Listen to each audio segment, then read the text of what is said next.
Vamos a empezar nuestra ponencia. Esta ponencia se va a dividir de dos partes.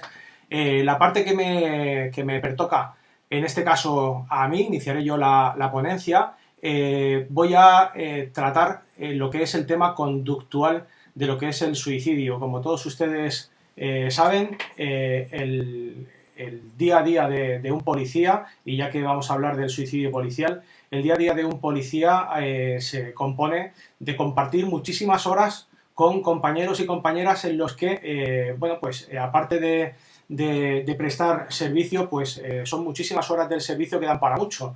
Y compartimos horas en la comisaría, compartimos horas en el coche patrulla y compartimos vivencias, experiencias positivas y negativas que al final hacen que sea mucho más que un compañero, sino que además se llega a convertir en una gran familia.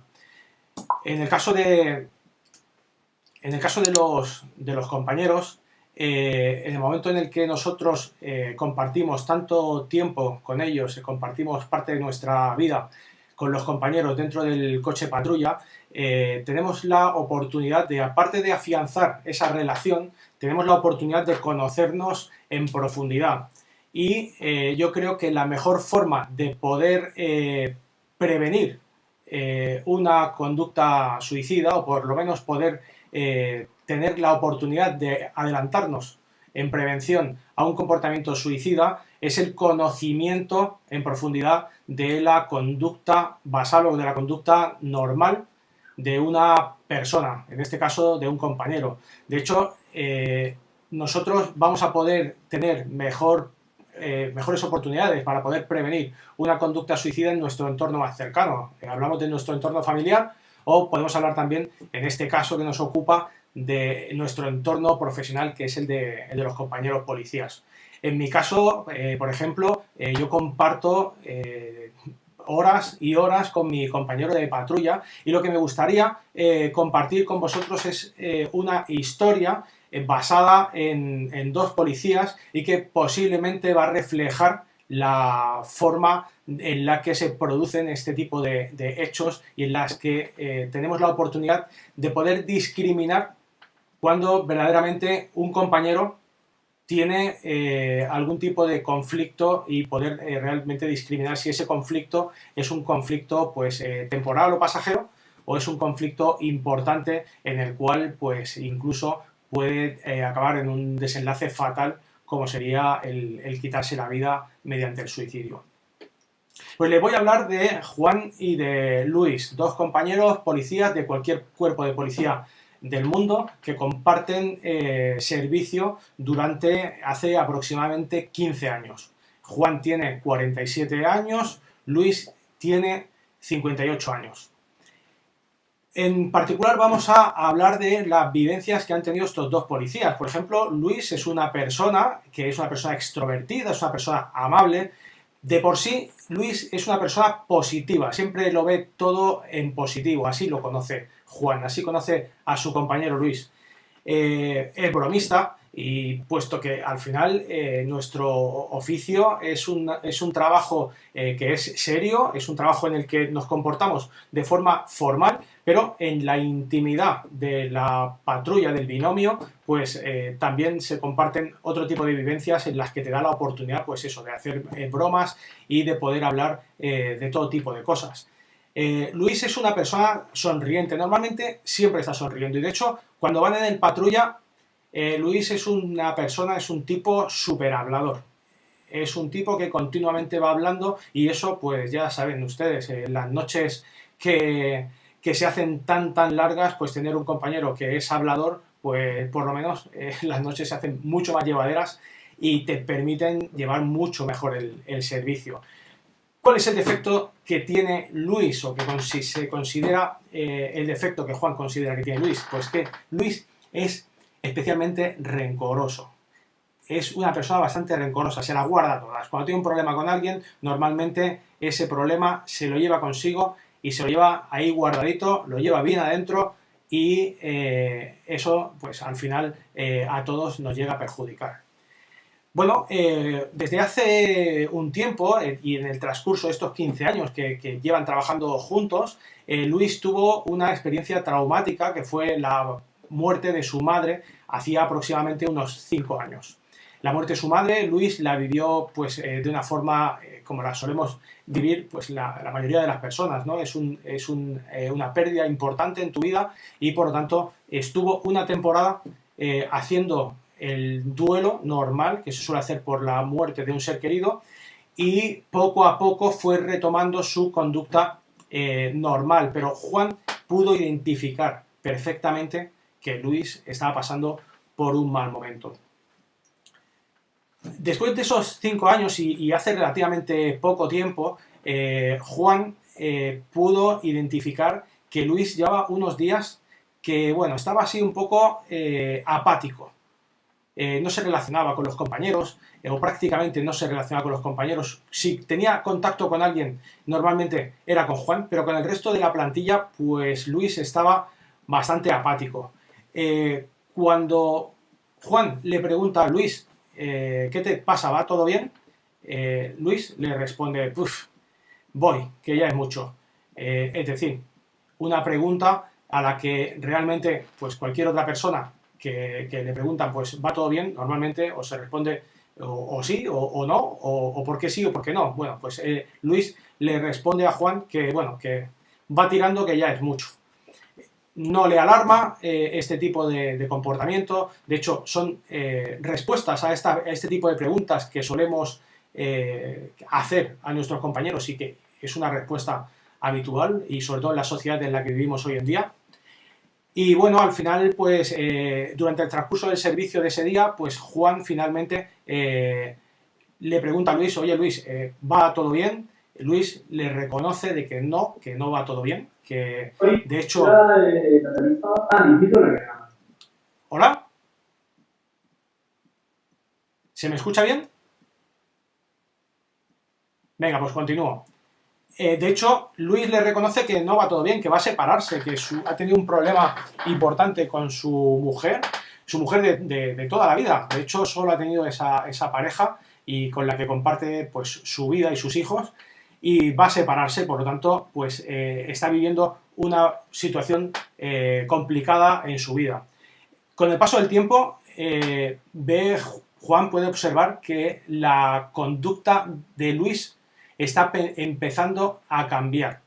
Deja de ser una persona positiva y bromista, ya no es tan positivo y ya no suele gastar ningún tipo de bromas, y lo que sí que puede identificar es que está triste, está muy triste, y lo puede observar en su expresión facial, y además también lo puede observar en su conducta. Ve que cuando está en la zona de briefing, Luis pone la mirada fija, mira hacia un punto y está completamente ausente de lo que se está tratando. Cuando camina, Luis por lo general era una persona muy activa y ahora, en el momento en el que Juan lo va observando desde la distancia, pues ve que prácticamente no tiene energía, está sin energía, camina, bueno, pues eso, arrastrando los pies y está totalmente apático. Tiene una conducta asociada a la depresión. 3 meses después, cuando Juan le acompaña en el servicio, se da cuenta de que Luis, siendo una persona muy amable con los ciudadanos, está especialmente irritable ante cualquier tipo de incidencia con un ciudadano. Cuando antes tenía mucha paciencia, ahora no. Ahora salta a la mínima. Es más, incluso tiene una actitud puntualmente violenta con los ciudadanos. Y eso es una conducta que era totalmente atípica en Luis. Incluso días después, Luis le hace un comentario a Juan mientras van en el coche patrulla. Y Luis le dice, mira, sinceramente, yo es que preferiría estar muerto. Esta vida es una mierda, esto no me gusta, realmente no le veo ningún tipo de sentido a la vida y yo preferiría estar muerto. ¿Cuál es la respuesta de Juan? Anda, calla y no digas más tonterías y deja de pensar esas chorradas que al final no son más que chorradas. Anda, vamos a continuar con lo que estábamos haciendo y deja de decir chorradas. Siguen pasando los días y Luis vuelve a hacer otro comentario. Juan, mira, yo creo que si yo me muriera, a mí nadie me echaría de menos. Es otra de las conductas que llama la atención de Juan, pero sin embargo, Juan no hace absolutamente nada, simplemente se preocupa, pero no pasa de ser una preocupación que no va más allá. Van pasando los días y otro día durante el servicio Luis le dice a Juan, mira Juan, he dejado una carta escrita en mi taquilla, no por nada, simplemente por si algún día me pasa algo, trabajando, me pasa algo pues en la vida, me gustaría dejar una carta de despedida para que, bueno, pues para que la leyeras y para que la tuvieras en cuenta. Yo te lo digo solamente a ti, pero quiero que lo tengas en cuenta. Juan nuevamente le vuelve a decir, anda, oye Luis, tío, que déjate de decir tonterías y déjate de cartas y de chorradas, que a ti no te va a pasar absolutamente nada. Bueno, Luis le dice, bueno, pues de todas maneras yo la dejo allí y si un día me pasara algo, que ya sepas que eso está allí. Bueno, pues Juan sorprendido, pero continúan el servicio, siguen pasando los días y llega un momento en el que Luis, que además comparten en su vida personal, comparte con Juan su afición a las motos, llega un momento en el que le dice a Juan, Luis le dice a Juan que, oye mira Juan, la moto que me compré te la voy a regalar. Te la voy a regalar porque yo ya estoy mayor y no me veo, ya no me veo. Además, últimamente estoy apático y no me veo con espíritu de llevar mi moto y demás. Te la voy a regalar y me gustaría que a partir de ahora la llevaras tú. Juan le dice que ni mucho menos, no quiere aceptar ese regalo, pero ante la insistencia de Luis, finalmente, bueno, pues acepta ese regalo. Pasan las semanas y Juan se lleva una grata sorpresa al ver que la conducta de Luis empieza a mejorar. Su estado de ánimo, bueno, está mejor, tiene mejor humor, está más receptivo, incluso parece que no está tan apático con las personas, no está tan irritable. Y de hecho, incluso desde hacía mucho tiempo que no le veía sonreír, finalmente puede ver sonreír a su compañero Luis. Juan se queda mucho más tranquilo. Sin embargo, al cabo de unas semanas, Luis no se presenta al servicio y le comunican a Juan que Luis ha fallecido y que se ha suicidado. Este tipo de secuencia que estoy relatando ahora mismo es una secuencia ficticia, pero es una secuencia que nos podemos encontrar cualquiera de nosotros. Y es una secuencia que, en definitiva, cumple con algunos de los patrones que están asociados a la conducta suicida y que algunas veces omitimos. Y omitimos por el mero hecho de que nos resulta incómodo y tabú hablar del suicidio. ¿Qué ha hecho mal Juan? Juan ha hecho mal pues el no tener información suficiente para poder gestionar pues una intervención de este tipo, el resultarle incómodo este tipo de conversaciones con su compañero y no profundizar, en vez de decirle, venga, déjate de tonterías y no me hables de temas de suicidio ni historias, que a ti no te va a pasar nada, en vez de decirle eso y evadir la situación, lo adecuado hubiera sido pues profundizar. ¿Pero por qué me estás diciendo eso, Luis? ¿Tienes algún problema? ¿Qué te pasa? ¿Estás pensando en suicidarte? Y llegar a hablar abiertamente con su compañero del suicidio para recabar el máximo de información con una escucha activa, es decir, escuchando, procesando la información, pero sin llegar a juzgarlo y sin permitir que esta conducta quede, pues eso, en el olvido y que finalmente, pues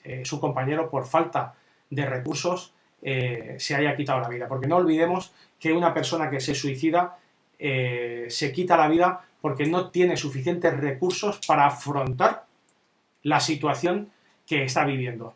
Si tuviera suficientes recursos, esa persona no se suicidaría. Por lo tanto, la persona que se suicida no quiere morir, sino lo que quiere es dejar de sufrir.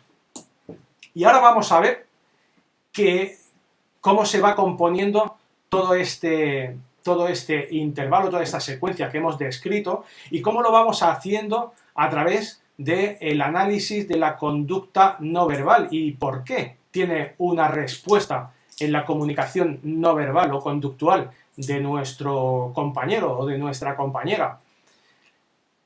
Aquí he definido un pequeño cuadro resumen en la que lo que hacemos es poder evaluar qué tipo de opciones tenemos y cuáles de esas opciones desencadenan o repercuten en una conducta diferente a la habitual en nuestro compañero, o cuál de ellas pues no genera ningún tipo de cambio de conducta, por lo menos a través de la conducta inconsciente o a través de la conducta no verbal.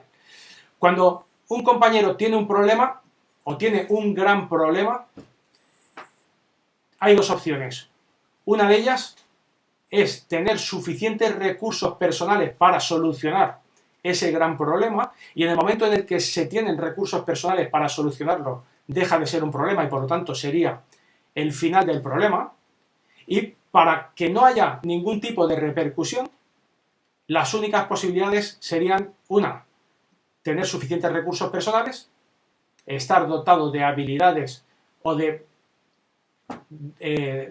recursos personales para poder solucionar y dar solución a ese problema. Otro sería pedir ayuda sanitaria, y en el momento en el que nosotros nos ponemos en manos de un profesional de la psiquiatría o de la psicología y nos ayuda, también pondríamos fin al problema. Y la otra es decidir finalmente que para dejar de sufrir vamos a quitarnos del medio, nos vamos a suicidar, vamos a morir y vamos a optar con la muerte como un último recurso. Tengamos en cuenta de que hacernos daño es totalmente antinatural. Es decir, es que ya nuestro cerebro no nos permite de ninguna de las maneras hacernos daño de forma consciente. Por lo tanto, si nuestro cerebro no nos permite hacernos daño de forma consciente, el suicidarse sería totalmente antinatural. ¿Y por qué se permite? ¿O por qué nuestro cerebro permite que nos suicidemos? Porque algunas veces el suicidio es comprendido como la solución del problema. Y por lo tanto es por ese motivo por el que es nuestro mismo cerebro el que nos aporta esa liberación, y por eso de alguna forma hace que incluso nuestra conducta o la persona que tiene una tendencia suicida, incluso cuando ya tiene decidido suicidarse, tenga una liberación emocional y esa depresión que ha ido arrastrando durante tanto tiempo, en un momento dado se libere y sea capaz de cambiar esa conducta y tener esa felicidad aparente. Simplemente esa felicidad corresponde a una sensación de decir: sé que mi problema se va a terminar. Cuando no tenemos recursos suficientes, lo que hacemos es solicitar ayuda. Pero en el momento en el que no tenemos recursos suficientes, nuestra conducta no verbal inconsciente cambia, sin darnos cuenta. Lo que es importante es saber dónde tenemos que mirar y cuáles son los indicadores que nos van a mostrar que nuestro compañero o nuestra compañera tiene algún tipo de problema. Si la ayuda que nosotros solicitamos no es eficaz, vamos a tener, evidentemente, un cambio de conducta. Cuando la conducta ya no es eficaz, vamos a caer en la desesperanza, en la depresión. Esa tristeza va a empezar a enquistarse, va a prolongarse de una forma excesiva en el tiempo y se va a convertir en una patología psicológica. Por lo tanto, nuestro amigo Luis cayó en la depresión. La depresión nos provoca exclusión social. ¿Y por qué nos provoca exclusión social la depresión? La depresión nos provoca exclusión social porque la gente triste normalmente son excluidas del grupo. Nadie quiere estar cerca de una persona triste, aburrida, apática, y lo que solemos hacer de forma inconsciente es alejarnos. Y nos alejamos en este caso de una persona que lo que necesita es ayuda. Evidentemente no lo hacemos de forma consciente. Lo que no sabemos es identificar que esta persona tiene un problema y tampoco sabemos cuál es la forma correcta de poder ayudarlo. Por lo tanto, esta persona, para evitar la exclusión social, ¿qué hace? Finjo ser feliz. ¿A cuántas personas no hemos estado preguntando? Sabemos que tiene un problema y le preguntamos. De hecho, en el caso de la historia de nuestro amigo Luis, cuando Juan le preguntaba, y solamente cuando se comportaba con Juan, se comportaba de una forma triste, abiertamente, no había ningún problema. Ahora bien, cuando estaba con el resto del grupo, Luis decía que estaba bien y fingía estar feliz. ¿Y cómo fingía estar feliz? Sonriendo. ¿Se puede sonreír estando triste? Aun estando triste, se puede sonreír. Ahora bien, esa sonrisa no es genuina. Hay una serie de patrones, una serie de indicadores que nos informan de cuándo una sonrisa es genuina y de cuándo no lo es. De cuándo una emoción de tristeza nos puede dar información de que una persona tiene un problema. De hecho, la tristeza, que es lo que vamos a ver cuando una persona tiene depresión, porque cuando una persona tiene depresión, la emoción facial, la expresión facial de tristeza, aparte de todos los indicadores que van asociados a la depresión, a nivel conductual, uno de los más relevantes es la expresión facial. La expresión facial de tristeza a nivel evolutivo lo que es una forma de pedir ayuda al grupo, de pedir de forma inconsciente, de poder decirle y de poder transmitir al grupo que necesito ayuda. Lo único que por ciertos motivos no soy capaz de pedir esa ayuda de forma verbal, no soy capaz de transmitir mis sentimientos, por el motivo que sea, para que alguien me ayude. Simplemente necesito que alguien se acerque a mí y me diga que si podemos tomar un café y si me pasa algo. Posiblemente ese café sea el momento liberador que esa persona necesita para realmente expresar todo su sentir y expresar lo que realmente o verdaderamente le preocupa. Es la única forma. ¿Qué ocurre? Que si nosotros a una persona que habitualmente está triste, que habitualmente está apática, lo dejamos apartado del grupo, lo excluimos a nivel social, esa persona evidentemente va a caer en un bucle, va a caer en pensamientos en bucle, en que no hay salida, va a entrar en pensamientos negativos. Tener en cuenta de que ya alrededor de las personas solemos procesar alrededor de 60.000 pensamientos al día. De esos 60.000 pensamientos, la mayoría son pensamientos negativos, en una situación emocionalmente estable y emocionalmente normal.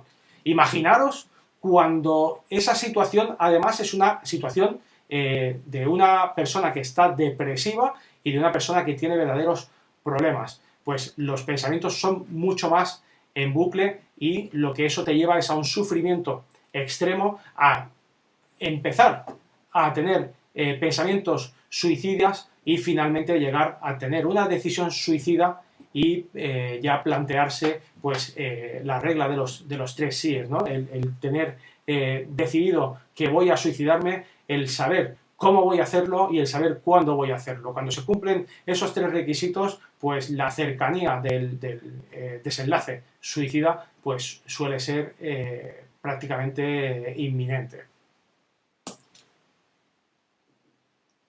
Pues vamos allá. Vamos a ver cómo se modifican, qué alteraciones conductuales tenemos cuando estamos frente a un gran problema. Estas son algunas herramientas que podemos utilizar para identificar cuando nuestro compañero, cuando nuestra persona cercana está pasando por una mala etapa y cuáles son esos elementos que nos pueden o que podemos utilizar como disparador para encender esa lucecita y que nos llame la atención. Por ejemplo, a la pregunta ¿cómo te encuentras o cómo te sientes? Normalmente una respuesta del tipo uff, así vamos, o bueno, cansado, ya esto no hay remedio, o estoy agotado, o hasta los mismísimos. Todo este tipo de respuestas son respuestas de personas que por mucho que te estén sonriendo, son personas que algo les va mal. Normalmente lo que suele pasar es que nos incomoda el que alguien nos explique cuando tiene un problema y tiene un problema importante. Y lo que solemos hacer, pues este tipo de preguntas, el cómo te encuentras y cómo va todo, son preguntas pues que socialmente están bien, que solemos hacerlas, pero que sin embargo están lejos de interesarnos realmente. Ante una persona que nos dice, ante la pregunta de cómo te encuentras, que nos dice que bueno, ahí vamos, la siguiente sería, ¿te pasa algo? ¿Quieres que vayamos a tomar un café? Y si no, nos lo callamos y directamente vamos a tomar un café con él y profundizamos en esa inquietud, en esa forma de recabar información de forma discreta para ver si verdaderamente va todo bien o hay algún tipo de problema que realmente pueda ser interesante y que podamos ayudar a esta persona.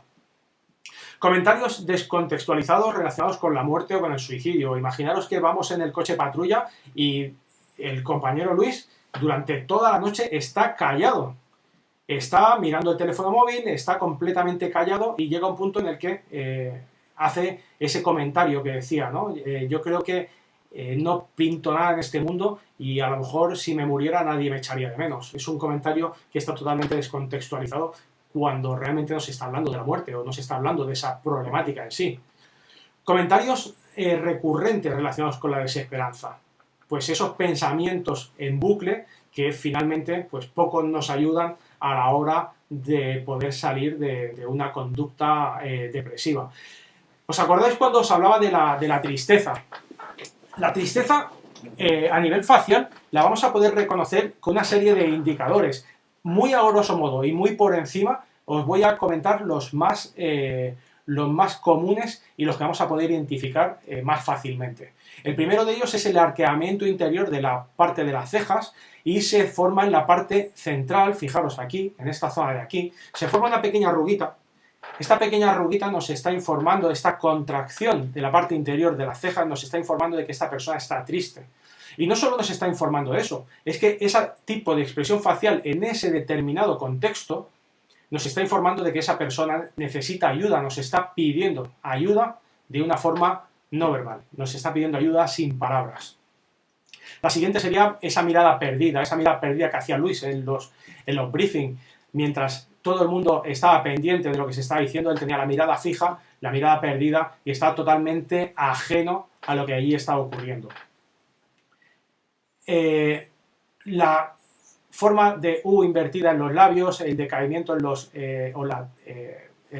la flacidez muscular en la zona de los párpados de los ojos, en toda la zona muscular, todo esto son indicadores que están asociados a la tristeza y que nos pueden ubicar en ese comportamiento que realmente nos puede arrojar luz y nos puede dar la oportunidad de ayudar y prevenir anticiparnos a una conducta suicida. Indicadores no verbales, y vamos a hacer un repaso muy rápido, porque si no me como el tiempo de mi compañero Fernando. Los indicadores no verbales que vamos a poder observar son incongruencias emocionales. Dice que está bien, pero nosotros observamos que finge, es decir, la tristeza es fingida. Lo que pasa es que finge una emoción positiva porque ya hemos dicho que la tristeza excluye y lo que Luis no quiere es que el grupo lo excluya. ¿Eso cómo lo vamos a identificar? Fijaros, esta persona está sonriendo, sí. ¿Es una sonrisa genuina? No. Esta persona está sufriendo. Es una sonrisa, que es lo que se le llama una sonrisa triste. Cuando conviven dos emociones en una expresión facial, siempre predomina o la que tiene validez es la expresión o la emoción negativa. En este caso conviven la sonrisa y la tristeza. Hay un montón de indicadores de tristeza en esta expresión facial. Por lo tanto, nosotros preguntamos a esta chica, ¿va todo bien? Y nos dice que sí, que va todo bien, que no tiene ningún tipo de problema, pero lo dice con esta sonrisa. Nosotros ya estamos identificando que hay una incongruencia emocional. No, si conviene, nos esperaremos. Ya hablaremos con ella en otro momento, pero buscaremos el momento para intentar tomar un café e intentar recabar esa información desde la escucha activa, es decir, fuera de juicio. Expresión facial de tristeza fuera de contexto, es decir, que ya quede enquistada esa expresión facial en su rostro. Una persona que es emocionalmente inestable, emocionalmente inalterable, es decir, que ni estímulos positivos ni negativos le influyen para nada. Es decir, que me da igual que me digas algo bueno como que me digas algo malo. Para mí, la repercusión emocional va a ser exactamente la misma. Continuas faltas de atención, carencia en el contacto visual, es decir, yo le pregunto, ¿y qué tal? ¿Va todo bien? Y lo que hace es, en vez de responderme y mirándome a los ojos, decirme que va todo bien, lo que hace es al responderme con esta sonrisa y apartar inmediatamente la mirada.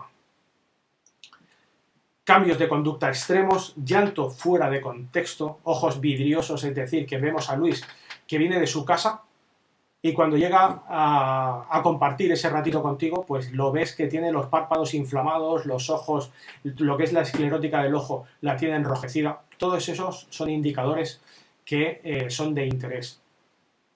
Ante la pregunta ¿cómo estás? ¿Cómo te sientes? Ya lo hemos comentado, flacidez muscular, proxémica cerrada, es decir, un comportamiento gestual cerrado, no hace prácticamente gestos, aperturas con los gestos, o prácticamente no hace gestos, o los que hace lo hace cerradito, con un cierre de silueta, ¿vale? Que es una conducta no verbal muy asociada a la apatía o a la depresión. Muestras extremas de afecto o despedidas fuera de contexto. Por ejemplo, Luis era una persona muy rencorosa, sin embargo, antes de suicidarse hace las paces con muchas personas de las que llevaba mucho tiempo sin hablarse. Esos son indicadores que deben llamarnos la atención. Regalos u objetos valiosos o un gasto excesivo de dinero sin ningún motivo aparente. Pues todos estos indicadores al final nos aportan luz, nos dan la oportunidad de poder acceder a aquello que alguna persona necesita expresar, pero no lo expresa con palabras y sin embargo nos lo está expresando con su conducta. El saber mirar, el saber observar, el saber interpretar todas estas conductas posiblemente será la única salida que podamos tener en prevención a la hora de adelantarnos o de poder ayudar a una persona que quiere suicidarse. Pues bueno, hasta aquí mi ponencia, hasta aquí lo que yo tenía que compartir con todos ustedes en el día de hoy, toda la información que yo he intentado reflejar de una forma muy breve, muy sintetizada en esta ponencia, la recogí también y viene de forma estructural en mi primer libro, Comunicación no verbal policial.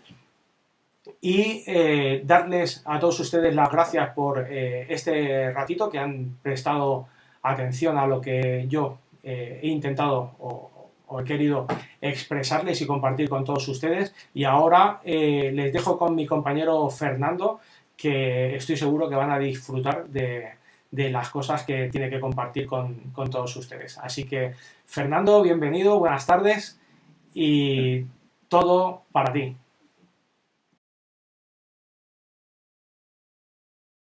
Bueno, primero de todo, buenas tardes, Ernesto. Muchísimas gracias por invitarme a impartir esta ponencia, que procuraré, desde luego, no aburrir al personal y procurar ser sintético también. Bueno, vamos a ver. La ponencia de hoy es posvención en el suicidio policial. Mi compañero Juan ha hablado de tres cuestiones, ¿no? que son precisamente las que nos ayudan a identificar cuáles son esas señales que nos avisan de posibles problemas. Por explicarlo de una manera rápida, básicamente en todas las situaciones en las que nos encontramos una situación de suicidio, hay tres fases diferenciadas muy claramente, ¿no? Las tres fases son un antes de la situación, un mientras, que es o durante, mientras ocurre, y un después. Juan ha estado hablando precisamente de la de antes. Yo voy a hablar de la de después, porque precisamente el antes y el después suelen ser precisamente los dos momentos en una situación de suicidio en la que menos atención se presta. Y es en el durante en donde casi todo el mundo se vuelca o dice que se va a volcar para ayudar a la persona que se ha suicidado. Que luego será verdad o no, porque todo el mundo se ofrece, pero luego al final veremos cómo la familia suele quedarse sola, los compañeros no hablan con nadie y en general una situación en la que se pasa en bastante soledad. Las fuentes de información sobre las que yo voy a hablarles son de varios tipos, es decir, precisamente por mi intervención clínica durante casi 30 y tantos años con policías de diferentes cuerpos con sus problemas emocionales y en bastantes casos con ideación suicida. También durante 10 años estuve participando en los equipos de intervención en crisis con la policía, es decir, en aquellos casos en los que requieren la atención de un psicólogo, y en algunas de estas situaciones la situación era precisamente por intentos de suicidio o por suicidios consumados.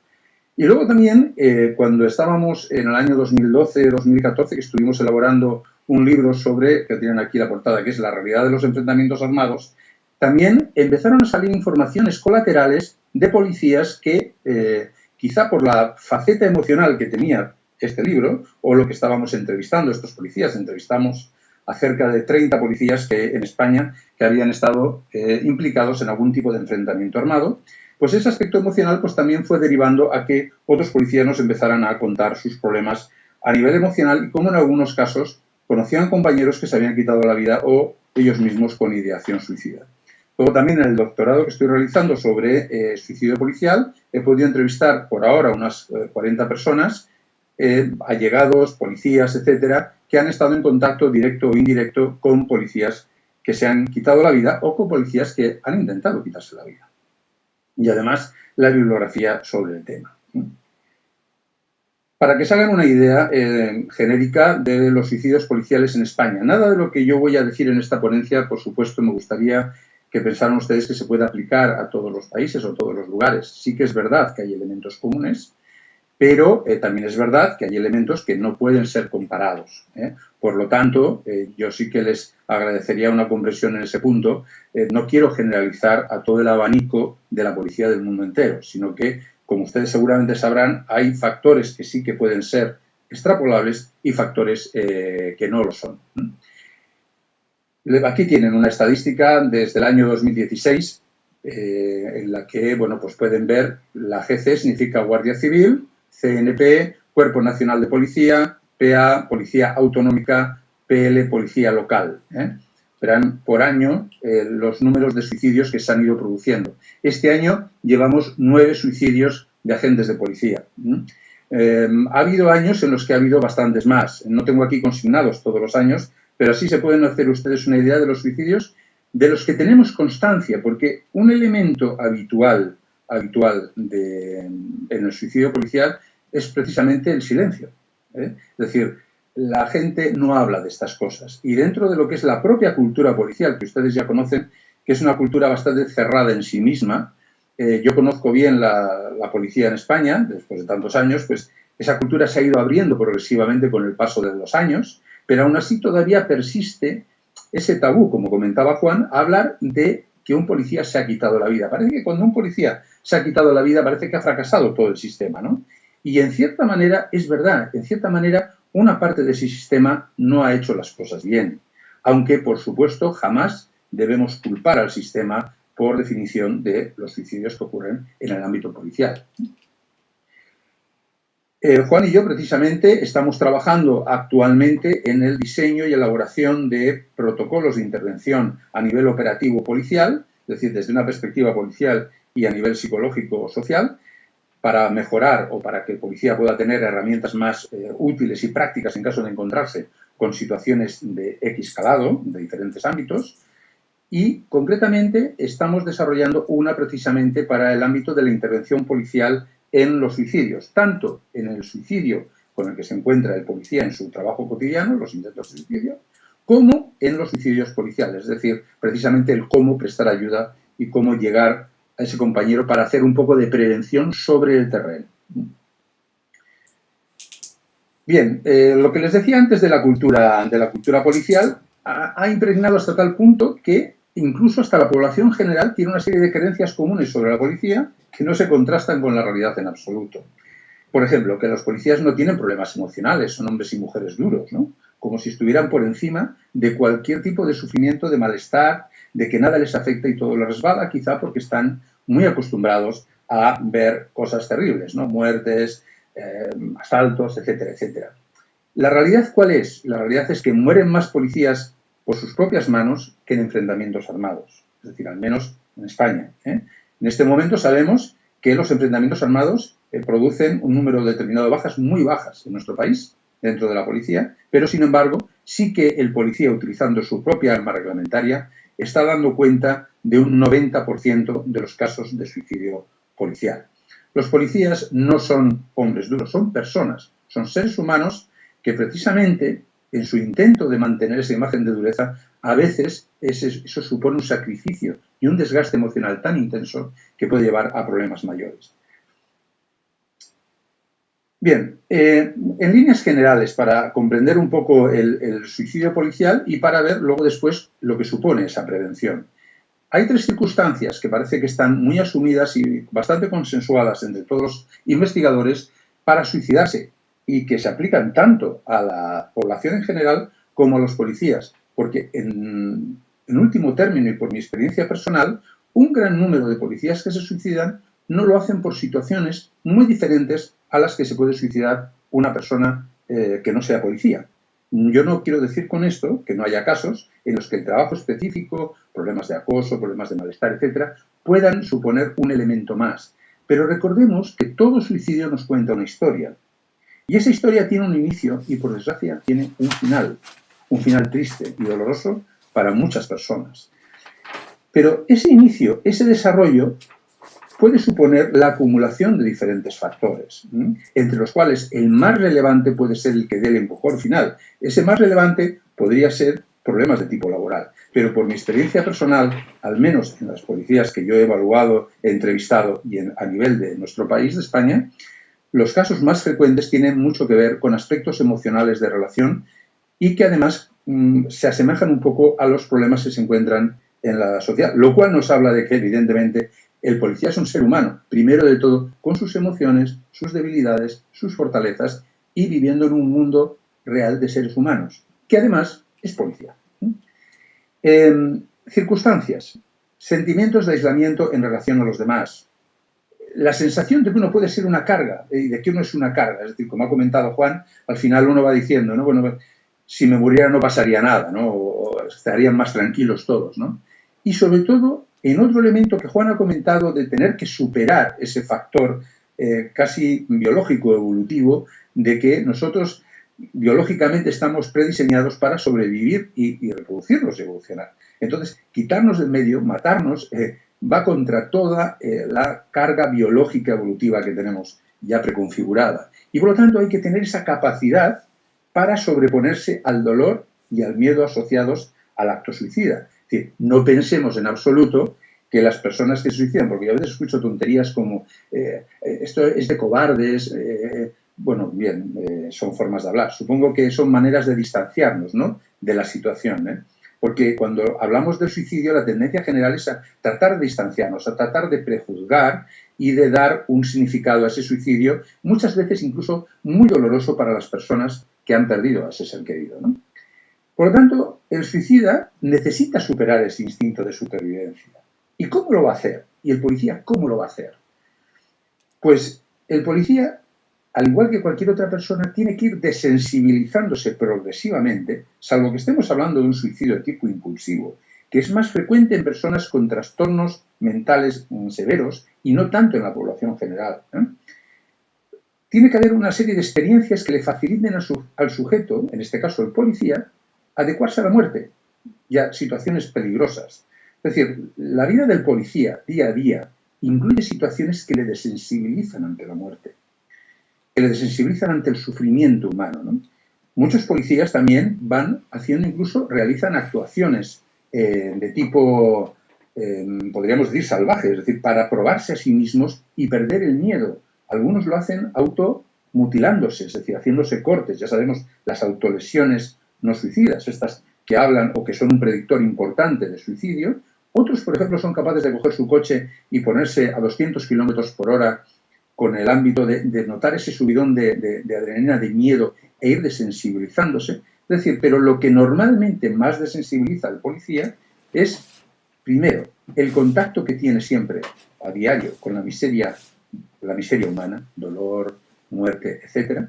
Y también con el hecho de llevar precisamente el instrumento que puede acabar con su vida y se desensibiliza a su uso, como es el arma reglamentaria. ¿Cuántas veces un policía nos ha encontrado con situaciones de suicidio? Precisamente es una de las intervenciones más frecuentes, ¿no? ¿Cuántas veces no hemos oído hablar de compañeros que se han quitado la vida, etcétera? ¿Y cuántas veces hay policías, como alguno me comentaba a mí, que cuando veían al sujeto que se había colgado, se había ahorcado, pensaban, ese ya está descansado, ya ha descansado, ya puede dormir tranquilo, ya no sufre, ¿no? Precisamente por ese aspecto que comentaba antes Juan, de que precisamente decir ese no quiere matarse o ese quiere matarse es absurdo, nadie quiere matarse. La palabra quiere está de sobra. Lo que nadie quiere es sufrir, nadie quiere tener ese dolor tan intenso que te lleva a pensar que la única solución de acabar con ese dolor emocional es pegándote un tiro. Yo he escuchado personas en algún centro psiquiátrico aullar como animales solamente de dolor emocional, de dolor emocional. Es decir, que no minusvaloremos ese aspecto tan importante del suicidio. Como decía antes, todo suicidio cuenta una historia y para llegar a ese dolor emocional hay que pasar, pueden pasar incluso años, ¿no? La posvención, que sería la intervención que hacemos tras el intento de suicidio o tras el suicidio consumado, en sentido estricto sería precisamente con las personas que rodeaban al fallecido, como son la familia, compañeros o compañeras de trabajo, etcétera, etcétera. Y en sentido amplio, ya lo hablamos también de la posvención, cuando incluimos a ese policía o esa policía que ha intentado el suicidio pero no lo ha completado. Como veis aquí en este diagrama, se ve claramente, ¿no? Sería la posvención, por un lado familiares y allegados, por el otro lado ampliamos también al sujeto suicida. ¿Cuáles serían los objetivos de la posvención centrada en el sujeto suicida? Pues, hombre, lógicamente, lo que vamos a intentar es evitar nuevas tentativas de suicidio. Ya hemos visto, como Juan hablaba, cómo tratar de prevenir la ocurrencia de esa primera situación en la cual el sujeto intenta o se quita la vida, ¿no? Ahora lo que vamos a tratar es de que si lo ha intentado o evidentemente no lo ha completado, no se produzcan nuevas tentativas y, por supuesto, también reducir esas secuelas asociadas a la conducta suicida, porque todos sabemos, si ustedes han tratado alguna vez con algún policía o alguna persona que ha intentado suicidarse, que aquello no es de que lo intento y mañana estoy bien, no, esto lleva un proceso que puede ser largo. ¿Por qué? Pues porque el que el sujeto lo vuelva a intentar al cabo de un tiempo es bastante frecuente. ¿Cuáles son esos factores de riesgo? Que supongo que ustedes los habrán visto en alguna otra ponencia, por eso yo no me voy a extender en ellas, las tienen ustedes aquí listadas, porque además se ha visto que en el caso de los policías podrían ser algunas de ellas muy significativas, ¿no? La existencia de una tentativa previa es el indicador más importante, como es lógico, ¿no? Los sentimientos de desesperanza. Juan hablaba de esa depresión, es decir, el sujeto llega a una indefensión en el pensar nada de lo que yo haga va a acabar con mi sufrimiento, con lo cual solamente me queda esto, que sería quitarme la vida. Pero ya hemos dicho que para quitarse la vida uno necesita un periodo de desensibilización para tener, entre comillas, la iniciativa de hacerlo. Sí, porque la gente tiene miedo. Cuando uno va a quitarse la vida, tiene miedo de que le vaya a doler, de que sufrirá, si va a quedar peor, etcétera, etcétera. Todo eso es lo que le pasa a la persona por la cabeza. No pensemos que es una decisión sencilla y que la gente hace sin pensar. No, ni mucho menos, ¿no? Incluso el policía también, sabiendo que su arma puede ser un elemento rápido de acabar con su vida, permítanme que les diga, yo he hablado con muchos policías en este ámbito, coger la pistola, ponértela en la sien, no es algo sencillo, ni mucho menos. Bien, ¿y por qué hablamos de posvención? Pues porque además la posvención tiene un efecto tremendo en las personas que rodean a la persona que se ha quitado la vida o que ha intentado quitarse la vida. Si ustedes leen, hay mucha literatura al respecto científica que nos explica que hay un efecto muy directo en las personas que rodean a la persona fallecida o a la que lo ha intentado, que puede llegar incluso a hacer que también se suiciden esas personas. Precisamente Sneidman, que era el padre de la suicidología americana, ya lo decía, ¿no? Que todos los esfuerzos que podamos realizar en torno a la posvención son una forma útil y directa de prevenir posibles suicidios futuros. ¿Qué nos encontramos actualmente? Que el policía, en general, recibe casi ninguna atención una vez ha pasado la situación de suicidio. Es decir, y los familiares de ese policía que se ha quitado la vida raramente reciben atención psicológica o reciben algún apoyo por parte de la administración o del colectivo policial. Eso no quiere decir que eso sea así siempre. Quiero decir que en general, porque es verdad que encontramos, yo a veces hablando con viudas de guardias civiles, de policías nacionales, dicen que, bueno, todos los colectivos se habían portado muy bien, habían recibido mucho apoyo, se habían sentido muy respaldados. Pero para que ustedes se hagan una idea rápida de cómo afecta, algunos ejemplos, cómo afecta el suicidio completado. Ven aquí, incrementa en 2 veces el que otra persona, la persona de esa misma familia pueda también intentar el suicidio. Aquí tienen otros ejemplos que he extraído para que vean el por qué debemos prestar atención a la posvención, es decir, a la intervención con las personas que quedan, con aquellos compañeros, que los compañeros y compañeras también quedan muy tocados, sobre todo si han tenido una relación directa. ¿Por qué? Porque se sienten muchas veces culpables de no haber podido evitar esa situación. Y lo mismo pasa con la familia. Ven aquí. Vale. ¿Qué dice Baumeister en este sentido? Dice que los supervivientes de una persona que ha intentado el suicidio pueden ver en el suicidio también una vía de escape para la indefensión producida tras la pérdida, ¿no? Es decir, piensen ustedes que, pensemos por ejemplo en un policía, se quita la vida, su mujer, sus niños, es decir, todo un proyecto de vida se ha ido al carajo, se ha ido a la porra, Es decir, aquello ya se murió, es decir, todas las ilusiones, esperanzas de futuro, el cómo yo me había planificado mi vida con mi pareja, con mis niños, con mis compañeros, con mis amigos, etcétera, etcétera. Todo eso se acabó. Se acabó de golpe. Y entonces uno tiene que reestructurar esa vida. ¿Cómo puede reestructurarla si no recibe ayuda? Si no recibe ayuda va a quedar en el bucle de la pérdida y no de la reestructuración, que es lo que se observa muy frecuentemente.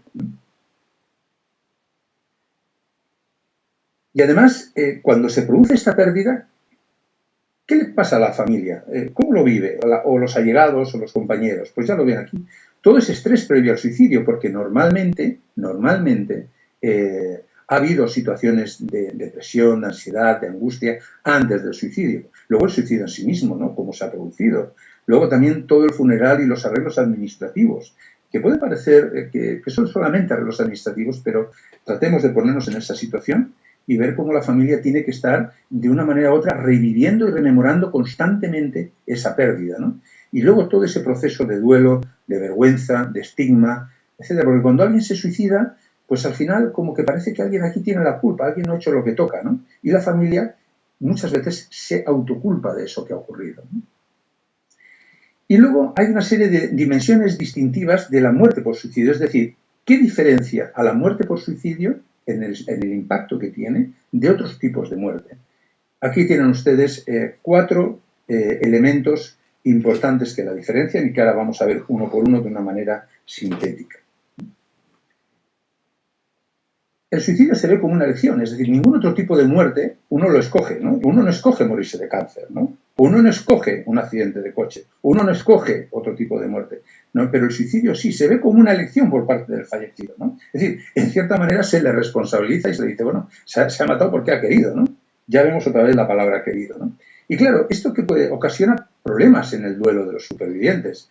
¿Por qué? Pues porque los supervivientes también le dan vueltas a la cabeza respecto de, a ver, ahí qué es lo que ha fallado, qué es lo que no han hecho bien para que esa persona haya tomado esa decisión, ¿no? Las personas, como normalmente somos así, pues somos muy solícitas al principio, pero nos manejamos mal muchas veces con las emociones, ¿no? Y cuando vemos a alguien triste, a alguien que está llorando, a alguien que está mal, pues como comentaba Juan, ¿no? Al principio intentamos hacer, pero luego con el tiempo ya nos produce un cierto rechazo, ¿no? Y ya vamos perdiendo ese contacto. Por eso vemos mucha gente al principio apoyando y casi nadie después, al cabo de muy poco tiempo. Y luego también los profesionales solemos hablar siempre de prevención del suicidio. Claro, ¿esto qué hace? Pues incrementar muchas veces el sentimiento de culpa de la familia. ¿Por qué? Porque si se puede prevenir, ¿qué habéis hecho vosotros? ¿O qué ha hecho el colectivo para prevenir esto? No ha hecho nada. Más sentimiento de culpa, más sentimiento de vergüenza. La estigmatización, es decir, que uno no sabe muy bien cómo comportarse con las personas que han perdido un ser querido por suicidio, ¿no? Y a veces dice tonterías, verdaderas chorradas, ¿no? Como por ejemplo, bueno, seguro que está mejor donde está, o fíjate qué faena te ha hecho, ¿no? Pero bueno, si estabais tan bien, ¿no? ¿Cómo es que ha hecho esto? Es decir, fijaros que todos estos mensajes, este lenguaje, la persona que está mal, cuando una persona está muy mal emocionalmente, va estrechando su capacidad cognitiva, es decir, su capacidad de comprensión de la información que recibe, quedándose con elementos muy concretos que refuerzan su sentimiento de culpa, sentimiento de vergüenza y, en definitiva, también los sentimientos de soledad y de aislamiento.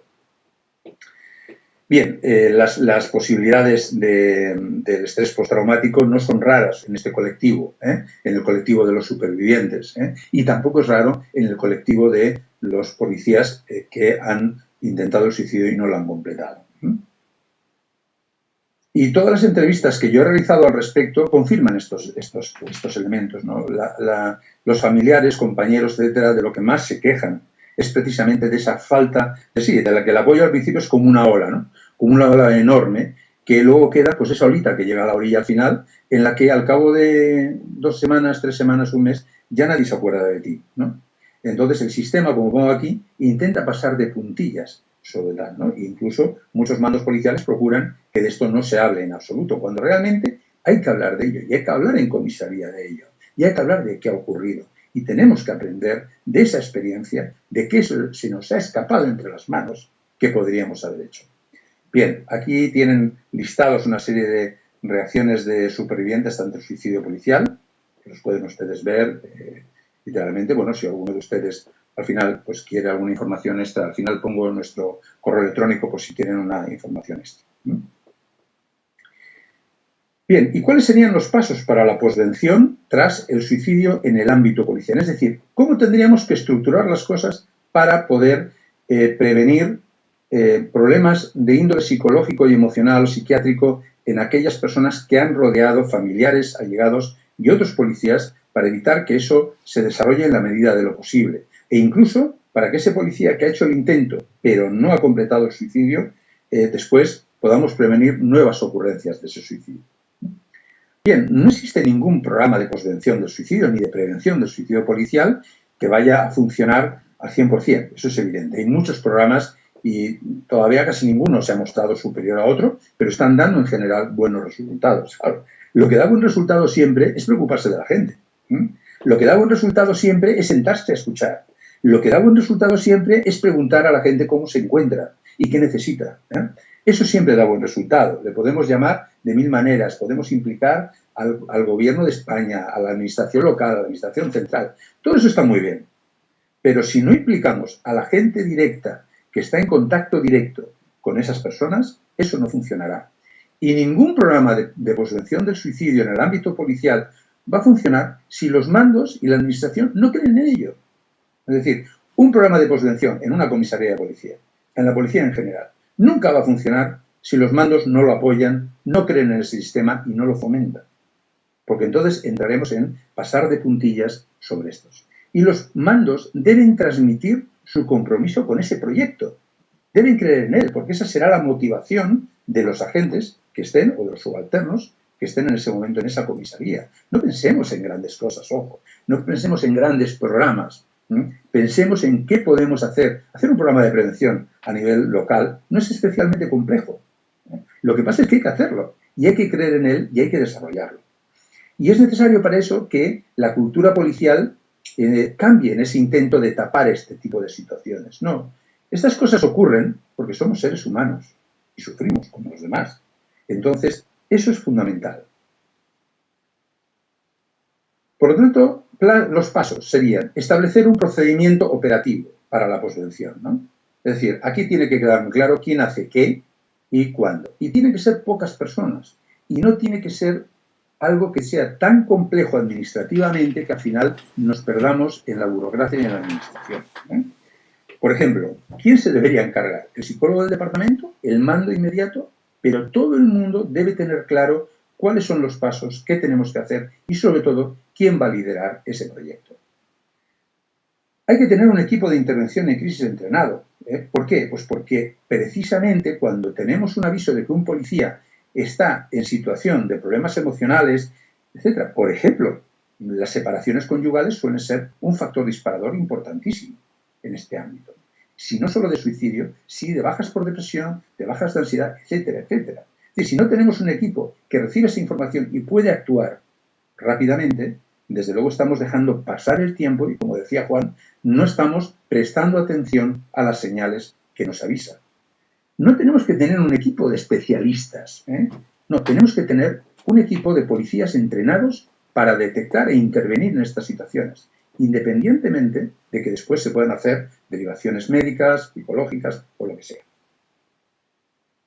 A ver, en el caso de que ocurran problemas, oye, hay que informar a la familia, hay que informar a otras personas claves. No es aquello de no comente nada, no, hay que comentar. ¿Por qué? Porque sí que se ha visto que para que un programa de prevención del suicidio, de posvención, funcione, no tenemos que esperar a que el sujeto se pegue un tiro. Hay que implicar desde el principio, hay que decirle a la policía, no, perdona, esto no nos lo vamos a callar porque tú no estás bien y hay que ayudarte. Y si no te ayudamos, esto puede acabar mal. Así que vas a buscar ayuda y vamos a implicar a tu familia en ello también. Es decir, aquí no es una cuestión de secretismos, es una cuestión de ayudar. Y estamos hablando de la vida de las personas, ¿no? Además, en caso de que haya habido un suicidio dentro del cuerpo policial, el departamento debe emitir un comunicado. Lo que no puede ser es que la prensa se vaya enterando así con pequeñas informaciones, que al final todo el mundo deslavaza la información y a la gente le llega lo que le llega. Entonces, no. El departamento de policía, con la familia y con las personas allegadas, tiene que emitir un comunicado. No se debe esconder. Se debe decir lo que ha ocurrido. Evidentemente, ya sabemos que no hay que dar datos escabrosos, ni mucho menos, pero sí la ocurrencia de esa situación. ¿Por qué? Pues porque si no, no damos pie a que se produzcan informaciones falsas, a que se distorsione la realidad, etcétera, etcétera. Y claro, ¿qué supone esto? Supone que nos tenemos que sentar de vez en cuando para evaluar lo que estamos haciendo. Es decir, ¿lo que estamos haciendo está funcionando bien? ¿Estamos implicados todos en este proceso? ¿Quién o quiénes han tenido informaciones que no han transmitido y no han informado convenientemente? Es decir, ¿por qué? Pues porque es un tema tan serio que merece la pena ponerse en él y revisarlo continuamente. Hay que tener en cuenta que los policías vais armados, y por lo tanto, cuando estamos hablando del suicidio y cuando estamos hablando de la situación de algún compañero, esto puede llegar a oídos de otro policía que está quizá ideando la misma situación. Esto tenemos que tenerlo muy en cuenta. Por lo tanto, las revisiones y las atenciones, la atención psicológica de una manera gradual dentro de la policía es fundamental, porque el policía, como decíamos, lleva el arma al cinto. No es extraño que los dos colectivos que más suicidan, que son el de los médicos y el de los policías, los dos tienen en su mano la posibilidad de acabar con su vida, uno con la receta y el otro con el arma reglamentaria. Y lo que decía antes, no acabar con intervenciones breves, cortas, que al final no terminan de solucionar nada, sino que dejan a la gente fatal, ¿no? Las intervenciones se calcula que deben durar al menos entre 1 o 2 años tras la crisis suicida, tanto con el policía que ha sobrevivido como con los familiares y allegados, con todo aquel que pueda solicitar ese tipo de ayuda. Es fundamental, porque si no, lo que podemos, sin darnos cuenta, es hacer caso a la gente de que está bien porque no quieren molestar, mucha gente no quiere molestar, pero la realidad es que no están bien, ¿no?